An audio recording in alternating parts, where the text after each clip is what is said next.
Hello विद्यार्थी, कैसे हैं? तो आज हम लोग लेके आए हैं द्वैत प्रकृति एवं संचार तंत्र का फुल ऑब्जेक्टिव क्वेश्चन। तो चलिए आप लोग फटाफट जवाब दीजिए। चलिए, तो है प्रकाश, विद्युत प्रभाव एवं विकिरण, ये उसी को बोलते हैं द्वैत प्रकृति, और संचार तंत्र भी है। इसी में भी पूरा ऑब्जेक्टिव दोनों चैप्टर का ले लिए हैं। तो चलिए, इसका पहला क्वेश्चन क्या है, फटाफट आप लोग जवाब दीजिए। और बहुत इंपॉर्टेंट क्वेश्चन है 2026 बोर्ड एग्जाम 12th के लिए, फिजिक्स का क्वेश्चन। चलिए, तो फोटोन का कह रहा है क्या बाबू? फोटोन का गतिज द्रव्यमान का सूत्र होता है। तो फोटोन का गतिज द्रव्यमान का सूत्र होता है। तो फोटोन का गतिज द्रव्यमान का सूत्र क्या होता है? तो आप जानते हैं कि द्रव्यमान का समीकरण आइंस्टीन का क्या होता है? एम इंटू क्या होता है? सी स्क्वायर। एम इंटू क्या होता है? सी स्क्वायर। ठीक है, अब इसी में निकाल लीजिए क्या कि इसी में आपको क्या एक और फॉर्मूला पढ़ाया हुआ है। ई बराबर क्या होता है? H new. तो एच न्यू बराबर क्या हो जाएगा बाबू? एम इंटू क्या? सी स्क्वायर। आप एम निकालिएगा तो यहाँ से एम निकाल लीजिएगा, तो एच न्यू बाई क्या हो जाएगा? C square. तो बिल्कुल राइट ऑप्शन क्या हो जाएगा? H nu by c square. तो बिल्कुल राइट ऑप्शन हो जाएगा बी। चलिए नेक्स्ट क्वेश्चन की ओर हम लोग चलते हैं। चलिए अगला क्वेश्चन है कि एक ही तरंगदैर्घ्य के इलेक्ट्रॉन तथा प्रोटॉन की कौन कौन सी भौतिक राशि समान होता है? तो देखिए विद्यार्थी जी, एक ही तरंगदैर्घ्य के इलेक्ट्रॉन तथा प्रोटॉन की कौन सी राशि समान होती है? वेग, ऊर्जा, संवेग, कोणीय संवेग। तो ध्यान देना है, जो संवेग होता है बाबू, वो क्या होती है? तरंगदैर्घ्य और फोटो इलेक्ट्रॉन, तरंगदैर्घ्य के इलेक्ट्रॉन तथा फोटो की भौतिक राशि समान होती है। मतलब आपको एक फार्मूला बताया होगा, अगर लैम्डा बराबर एच वाई क्या बताए होंगे? एच वाई पी बताया गया होगा, नहीं, डी ब्रॉगली समीकरण से। तो यहाँ एच तो नियतांक होता है, कांस्टेंट होता है।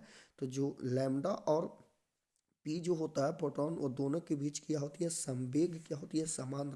समान होता है, उसकी जो राशि होती है समान होता है। तो बिल्कुल राइट ऑप्शन क्या हो जाएगा? सी।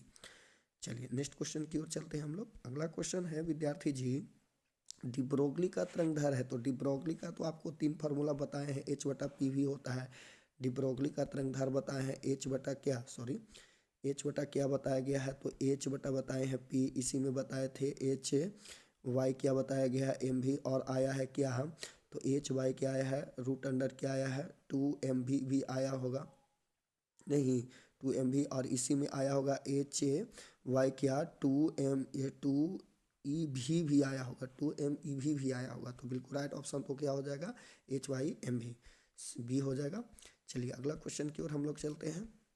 अगला क्वेश्चन कहता है एक इलेक्ट्रॉन 5 वोल्ट विभवांतर तक त्वरित किया जाता है, तो इलेक्ट्रॉन द्वारा अर्जित ऊर्जा होगा। देखिए सबसे पहले तो इलेक्ट्रॉन वोल्ट दिया हुआ है, ई बराबर कितना दिया हुआ है? 5 वोल्ट, सॉरी, वी बराबर 5 वोल्ट दिया हुआ है। ठीक है, तो आपको एक फार्मूला बताए होंगे, डब्ल्यू विभवांतर पढ़ा है ना, किसी दो बिंदु के बीच विभवांतर को भी विभवांतर कहते हैं। तो विभवांतर वी बराबर फार्मूला डब्ल्यू बाई क्या बताया गया है? क्यू। तो यहाँ से आप डब्ल्यू निकाल लीजिएगा, तो वी इंटू क्या हो जाएगा? क्यू। क्या हो जाएगा? V into q. तो डब्ल्यू निकालिएगा तो क्यू इंटू वी, या वी इंटू क्यू। क्यू को ही इलेक्ट्रॉन ले लीजिए, आवेश को इलेक्ट्रॉन, इलेक्ट्रॉन या आवेश दोनों की बात है। अब देखिए यहाँ डब्ल्यू का फार्मूला आ गया ई भी आ गया। देखिए ई का मान आप जानते हैं कि इलेक्ट्रॉन पर आवेश का मान एक 1.6 गुने 10 के पावर क्या होती है? 19 माइनस 19, और गुने भी का मान तो आपको 5 दिया हुआ है। तो आप 1.6 गुने 10 के पावर माइनस क्या? 19, और गुने के पास 16 क्या हो जाएगा? 80। तो ये 80 गुने 10 के घात कितना हो गया? -19। अब देखिए एक और ले चल जाइएगा, तो यहाँ 8 गुने 10 के पावर क्या कर लीजिएगा? 18। ठीक है, अब इसको क्या करिए कि 8 गुने 10 के पावर 18 को आप एक क्या में आया है? जूल में आया है, इसको आप इलेक्ट्रॉन वोल्ट में बदलिए, क्योंकि इलेक्ट्रॉन वोल्ट में दिया हुआ तो इसमें कुछ नहीं करिए आप। 8 गुने 10 के पावर -18 में कितना से भाग लगा दीजिए? 1.6 गुने 10 के घात -19 से आप भाग लगाएगा, तो ये दशमलव उठाएगा तो ऊपर चल जाएगा। 16 × 80 है, इसको ऊपर ले जाइएगा तो वाट कट कुट के आ जाएगा क्या? बिल्कुल राइट ऑप्शन आ जाएगा 5 इलेक्ट्रॉन वोल्ट। ठीक है, तो चलिए ये इसका आंसर हो जाएगा बी, 5 इलेक्ट्रॉन वोल्ट आ जाएगा। चलिए नेक्स्ट क्वेश्चन की ओर चलते हैं हम लोग। देखिए अगला क्वेश्चन कहता है फोटो सेल आधारित है। तो फोटो सेल किस पर आधारित है? प्रकाश विद्युत प्रभाव पर। तो प्रकाश विद्युत प्रभाव पर। नेक्स्ट क्वेश्चन की ओर चलते हैं।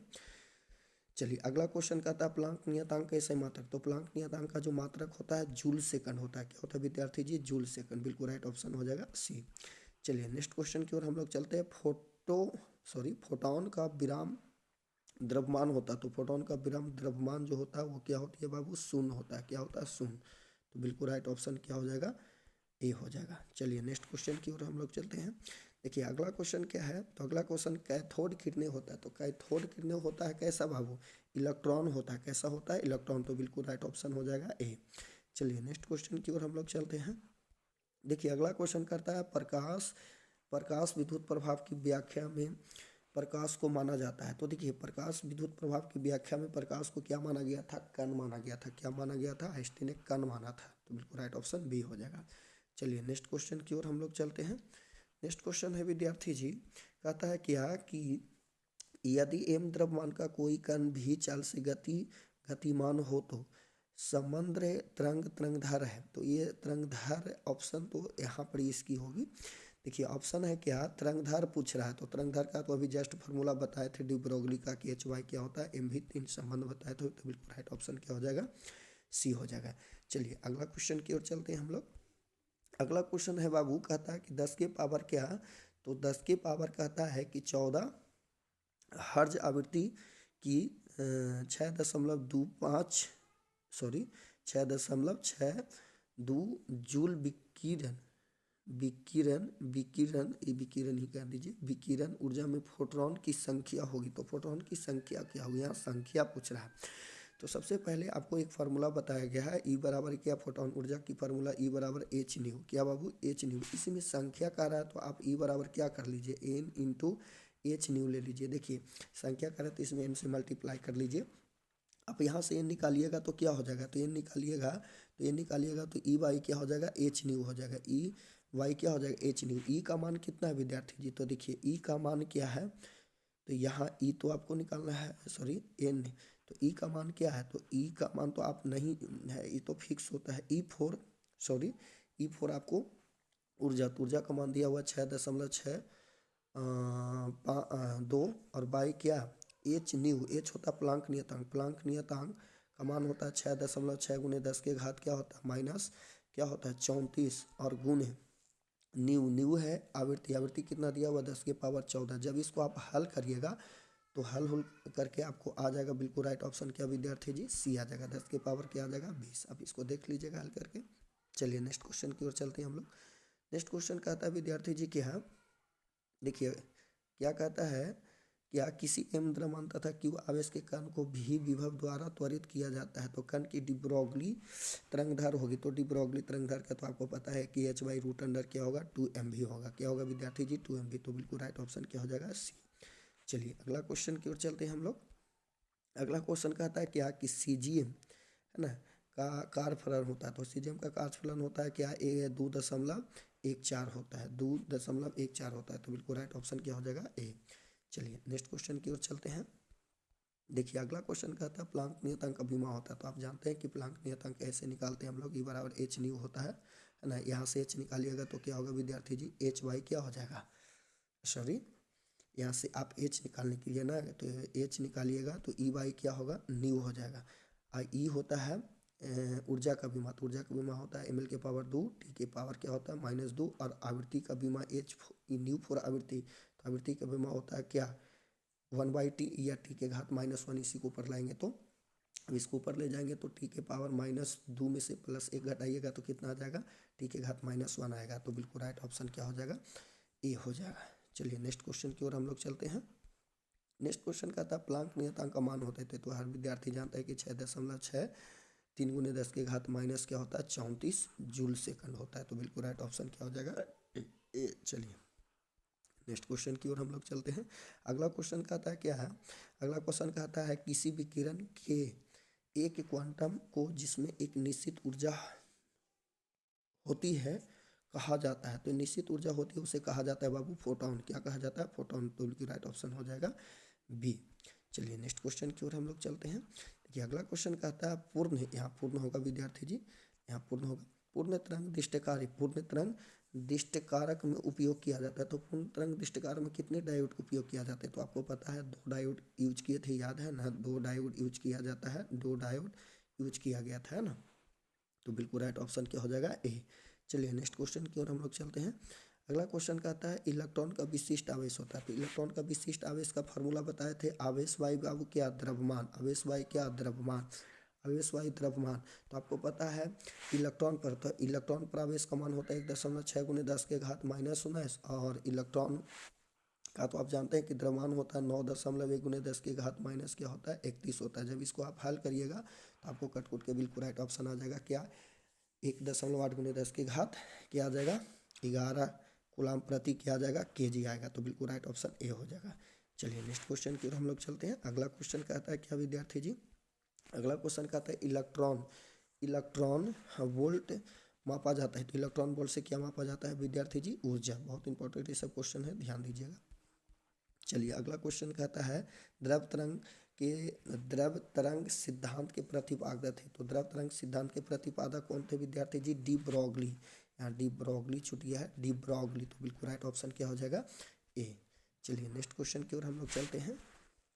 अगला क्वेश्चन है विद्यार्थी जी कहता है फोटोन की ऊर्जा होता है। तो आप जानते हैं फोटोन की ऊर्जा ई बराबर क्या होता है एच न्यू होता है, क्या होता है एच न्यू। तो बिल्कुल राइट ऑप्शन हो जाएगा ए। चलिए नेक्स्ट क्वेश्चन की ओर चलते हैं।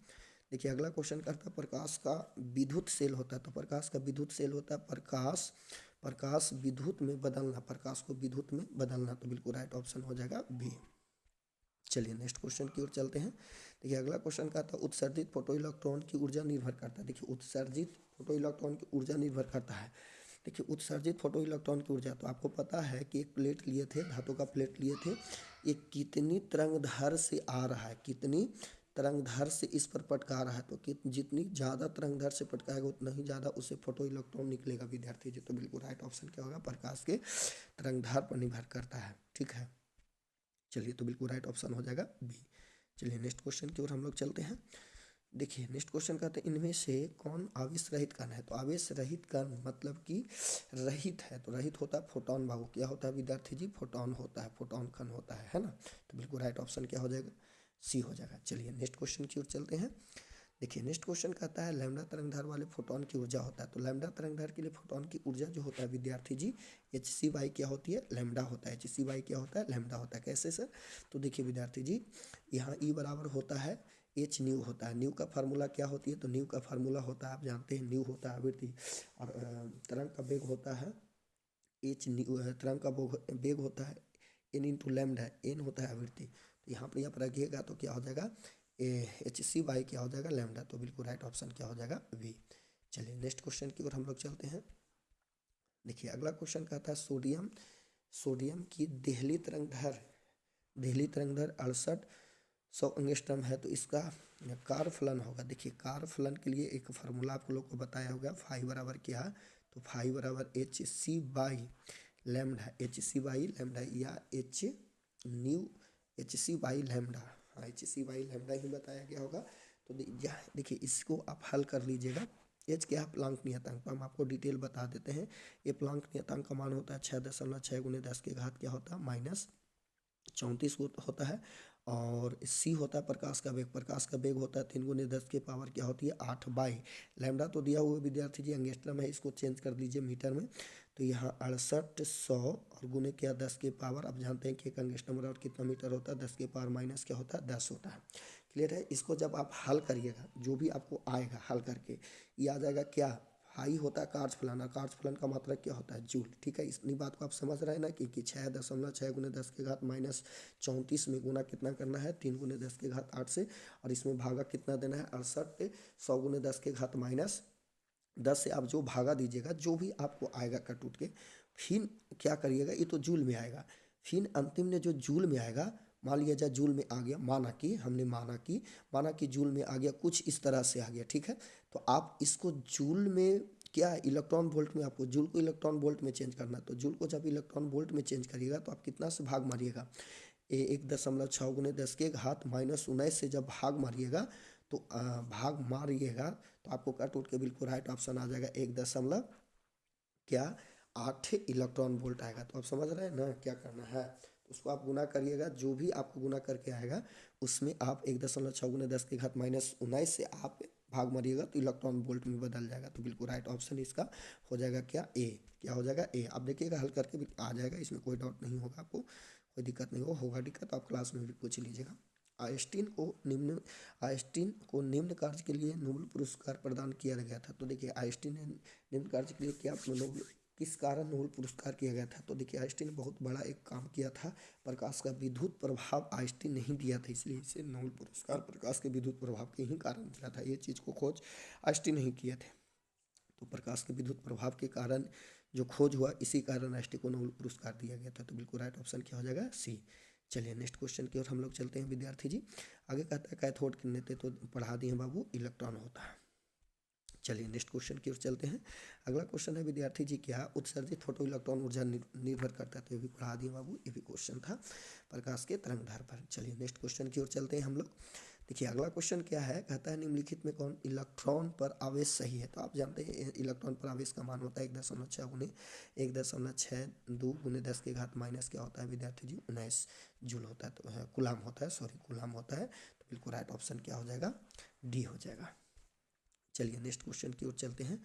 नेक्स्ट क्वेश्चन कहता है निम्नलिखित में कौन सा सोडियम का कार्यफलन है। तो निम्नलिखित में कौन सा सोडियम का जो कार्यफलन होता है विद्यार्थी जी, वो होता है 2.75 इलेक्ट्रॉन वोल्ट होता है। तो बिल्कुल राइट ऑप्शन हो जाएगा सी। चलिए नेक्स्ट क्वेश्चन की ओर हम लोग चलते हैं। देखिए अगला क्वेश्चन कहता है, देखिए संचार तंत्र से आ गया, वो था द्वैत प्रकृति उतना था। अब हम लोग संचार तंत्र से देख लेंगे विद्यार्थी जी, दोनों बहुत इंपॉर्टेंट है, आप अच्छे से इसको देख लीजिएगा। ऑब्जेक्टिव इतना अच्छा से देख लीजिए, पढ़ लीजिए, इससे ज़्यादा क्वेश्चन आएगा। उम्मीद है कि आप बना लीजिएगा। 70 में आप उम्मीद है कि आपको मैक्सिमम क्वेश्चन आप बनाइएगा, लेकिन आपको 35 से क्वेश्चन बनाना है, टेंशन लेने की बात नहीं है। तो संचार तंत्र से अब हम लोग देखते हैं। देखिए संचार तंत्र के पहला क्वेश्चन है विद्यार्थी जी, क्या कहता है, फाइबर ऑप्टिकल संचार किस प्रकार की तरंगों का उपयोग किया जाता है। जो फाइबर होता है ना विद्यार्थी जी, वो किस प्रकार के तरंगों का उपयोग किया जाता है, विद्युत चुंबकीय तरंगों का उपयोग किया जाता है। किसका उपयोग किया जाता है विद्यार्थी जी, विद्युत चुंबकीय तरंगों का उपयोग किया जाता है। तो बिल्कुल राइट ऑप्शन क्या हो जाएगा, बी। चलिए नेक्स्ट क्वेश्चन की ओर हम लोग चलते हैं।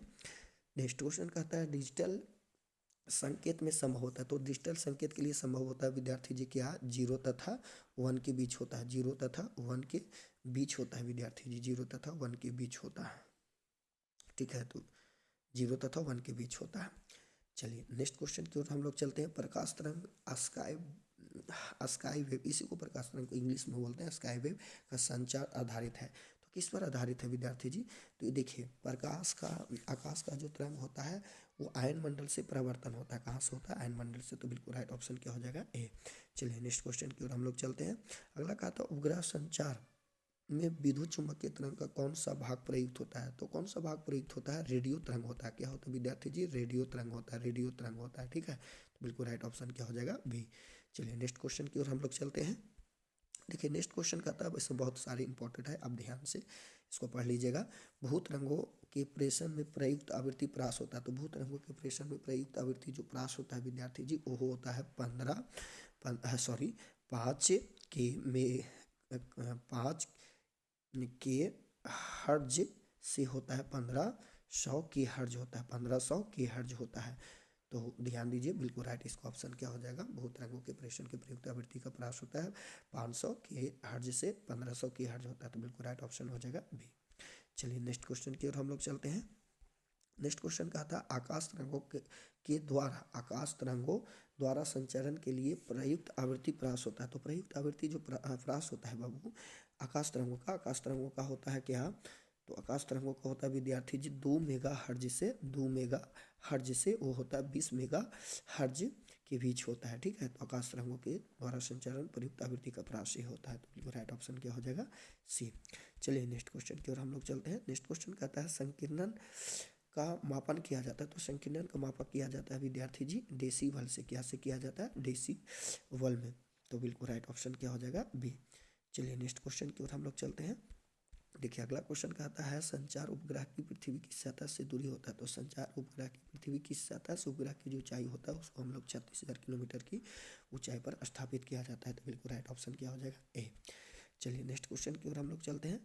देखिए अगला क्वेश्चन कहता है क्षमता को मापने के लिए निम्नलिखित में कौन सा मात्रक सही है। तो क्षमता को मापने के लिए डेसीबल होता है विद्यार्थी जी, क्या होता है, डेसीबल। तो बिल्कुल राइट ऑप्शन हो जाएगा ए। चलिए नेक्स्ट क्वेश्चन की ओर हम लोग चलते हैं। अगला क्वेश्चन कहता है फैक्स का अर्थ होता है। तो फैक्स का अर्थ होता है फैक्सीमाइल टेलीग्राफी होता है, फैक्सीमाइल टेलीग्राफी होता है विद्यार्थी जी। इसका डिटेल आपको ऑफलाइन में भी डिटेल इसको फैक्स क्या है डिटेल बताया गया होगा। तो बिल्कुल राइट ऑप्शन क्या हो जाएगा, बी। चलिए नेक्स्ट क्वेश्चन की ओर हम लोग चलते हैं। अगला क्वेश्चन कहता है आयाम मांडुलन का सूचांक का मान होता है। तो आयाम मांडुलन का सूचांक का मान होता है 1 तथा सॉरी बाबू होता है 0 तथा 1 के बीच होता है, 0 तथा 1 के बीच होता है। तो बिल्कुल राइट ऑप्शन क्या हो जाएगा? सी। चलिए नेक्स्ट क्वेश्चन की ओर हम लोग चलते हैं। नेक्स्ट क्वेश्चन कहता है वैसी युक्ति जो मांडुलन तथा बी मांडुलन दोनों के लिए कार्य करता है उसे कहते हैं मोंडेम भी कहते हैं या मोंडेम भी कहते हैं। तो बिल्कुल राइट ऑप्शन क्या हो जाएगा विद्यार्थी जी? सी। चलिए नेक्स्ट क्वेश्चन की ओर चलते हैं। अगला क्वेश्चन कहता है कि हाँ ध्यान देना, अगला क्वेश्चन कहता है पृथ्वी की किसी स्थान पर टीवी प्रेषण टावर की ऊंचाई। तो देखिए विद्यार्थी जी ऊंचाई कितना दिया हुआ है? 245 मीटर दिया हुआ। फिर कहता है कि जितनी अधिकतम दूरी तक इस टावर का प्रसारण पहुंचेगा, अधिकतम दूरी पूछ रहा है। दूरी का फार्मूला आपको बताया है विद्यार्थी जी क्या? डी बराबर रूट अंडर क्या बताए हैं? 2RH बताएं। क्या बताए हैं? 2RH। तो देखिए आर जो होता है पृथ्वी का त्रिज्या होता है। अब पता है पृथ्वी का त्रिज्या क्या होता है विद्यार्थी जी? तो ये डी बराबर, तो पृथ्वी का त्रिज्या 2 गुने क्या होता है? 6400 किलोमीटर। क्या होता है? 6400 किलोमीटर। आप किलोमीटर को मीटर में चेंज कर दीजिए, तो इसमें कितना से 1000 से गुना कर दीजिए, है ना। तो ये हो जाएगा 64 में 5 जीरो दे दीजिए क्योंकि 2 तो पहले से था। अब उन्हें 200 कितना है? 45। आप इसको चेंज करिए विद्यार्थी जी। तो यहाँ से आप इसको चेंज करिएगा तो इसको काट लीजिए, इसको काटिए। आप इसको ऐसे कर लीजिए, किलोमीटर में ही तो दिया हुआ है, किलोमीटर में ही दिया हुआ है तो आप इस तरह से ऐसे आप कर लीजिए, ठीक है। इसको तो ऐसे बताए थे कि आप याद कर लीजिएगा, तो लेकिन तभी भी आप जान लीजिए ये 6400 है ना, 6400 किलोमीटर तो है, 6400 किलोमीटर। आप इसको चेंज कर लीजिए, क्या है आप इसको चेंज कर लीजिए, 245 मीटर है, इसको किलोमीटर में, तो आप इसे 1000 से भाग मार दीजिए। तो 245 बाई क्या हो जाएगा विद्यार्थी जी? 1000, है ना। 2 जीरो से ये काट लीजिए और इसको 5 से काट लीजिए, ये 5 दूनी 10 और 21 से कट जाएगा विद्यार्थी जी, 49 से कट जाएगा, है ना। 49 से 1 कट जाएगा तो 49 का तो कितना हो जाएगा? 7 वर्गुण, और फिर 8 का कितना सॉरी 64 का क्या हो जाएगा? 8, तो 8 7 56, तो 56 किलोमीटर हो जाएगा। चलिए बिल्कुल राइट ऑप्शन हो जाएगा सी। चलिए नेक्स्ट क्वेश्चन की ओर चलते हैं। टीवी प्रसारण के लिए आवृत्ति प्रयास होता है। तो टीवी प्रसारण की आवृत्ति प्रयास होता है 30 से 300 मेगाहर्ट्ज से होता है, 30 से 300 मेगाहर्ट्ज होता है विद्यार्थी जी। तो बिल्कुल राइट ऑप्शन क्या हो जाएगा? सी। चलिए नेक्स्ट क्वेश्चन की ओर हम लोग चलते हैं। अगला क्वेश्चन का तो वो युक्ति मांडुलन तथा विमांडुलन दोनों को कार्य करता कहलाते हैं। तो क्वेश्चन क्या हो जाएगा? मॉन्डेम हो जाएगा, मॉन्डेम। तो बिल्कुल राइट ऑप्शन डी। चलिए अगला क्वेश्चन कहता है विद्यार्थी जी क्या? प्रकाशीय तंतु का सिद्धांत होता है। प्रकाशीय तंतु का सिद्धांत होता है क्या? तो पूर्ण आंतरिक परिवर्तन के सिद्धांत पर कार्य करता है। किस सिद्धांत पर कार्य करता है विद्यार्थी जी? पूर्ण आंतरिक परिवर्तन के सिद्धांत पर कार्य करता है, ठीक है।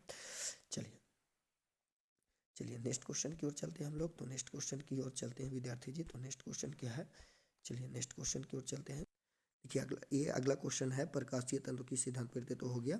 अगला क्वेश्चन है विद्यार्थी जी, कहता है UHF परिसीमा की आवृत्ति का समान संचरित होती है। तो UHF की परिसीमा की आवृत्ति समान संचरित होता है। तो ये समान संचरित होता है क्या विद्यार्थी जी? तो होता है क्या? आकाशीय तरंग के द्वारा होता है। किसके द्वारा होता है? आकाशीय तरंगों के द्वारा होता है। तो बिल्कुल राइट ऑप्शन क्या हो जाएगा? बी हो जाएगा। चलिए अगला क्वेश्चन की ओर चलते हैं। तो चलिए आज का हम लोग का इतना ही। चलिए इतना क्वेश्चन आप लोग क्लियर कर लीजिए और पूरे हम लोग का मॉडर्न ऑब्जेक्टिव क्लियर हो गया है। अब हम लोग मैग्नेटिज्म में क्लियर करेंगे। तो चलिए आज का इतना ही।